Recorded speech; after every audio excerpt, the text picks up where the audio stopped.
Jolly morning mga kabubuyog. Once more, it's your Rose host Jai. Today ay magpapaayos tayo ng buhok dito sa Pickles Beauty Salon. Woo! So mga kabubuyog, fast forward nga tayo. Yung first layer ng ating bleach. So kailangan i-bleach dahil ang color na gusto kong ma-achieve ay color secret na muna.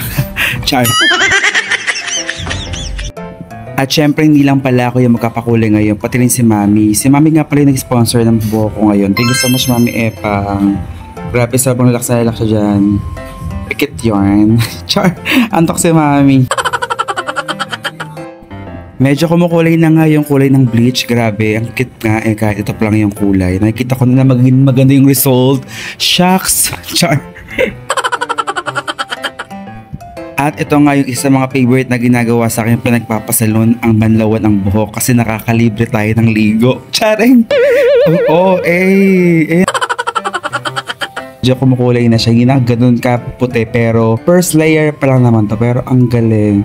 Thank you so much sa ating hairstylist ngayong hapon na ito, Mr. Jonel. Thank you so much po.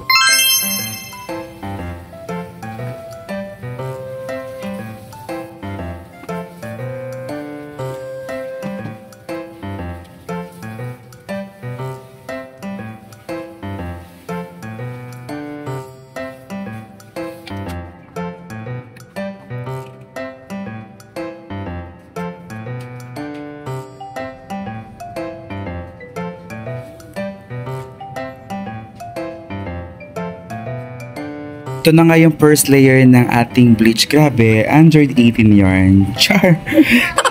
So yun ang cute nga. Kahit ito pala yung kulay, parang na-appreciate ko na nga ito. At ngayon nga ay biniblower na nga yung buhok natin. Kanina mo akong si Android 18, ngayon ay CCU, bunot kayo. Sana mabunot nyo ako. Charing!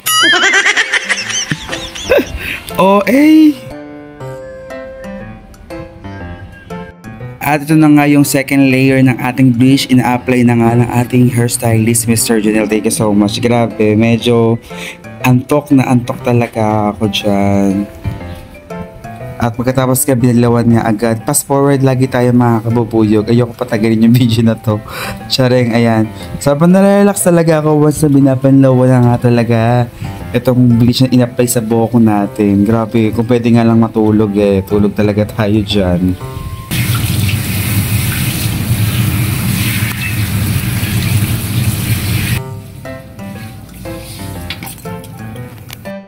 At ayan nga mga kabubuyog, maputi na yung buhok natin, unlike kanina medyo madilaw pa siya. So after nito ay i-blower ulit. Pagkatapos i-blower ay i-apply na talaga yung color na napili natin, ang color or kulay na gray. So ito nga yung itsura mga kabubuyog after i-blower. Medyo ang puti ko nga dyan sa kulay na to. Ang ganda. At sinimulan ng lagan ni Mr. Jonel yung ating buhok ng color gray or ash gray yung napili natin. Medyo maingit nga sa ulo pero alamin naman, tiis ganda.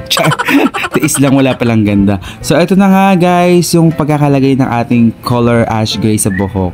So medyo mabilis siyang kumulay kasi sobrang na-achieve ng bleach yung puti na kailangan para ma-achieve nga itong kulay. Medyo magulo, kayo na bahala umintindi sa sasabi ko.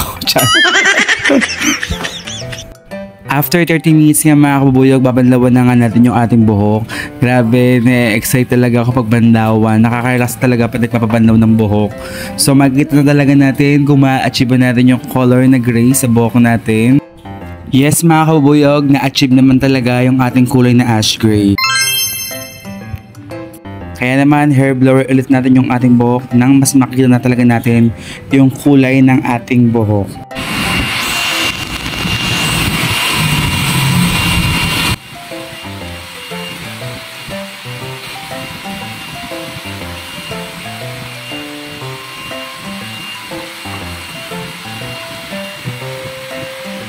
And this is the final look mga kabuyog. Thank you so much Pickles Salon.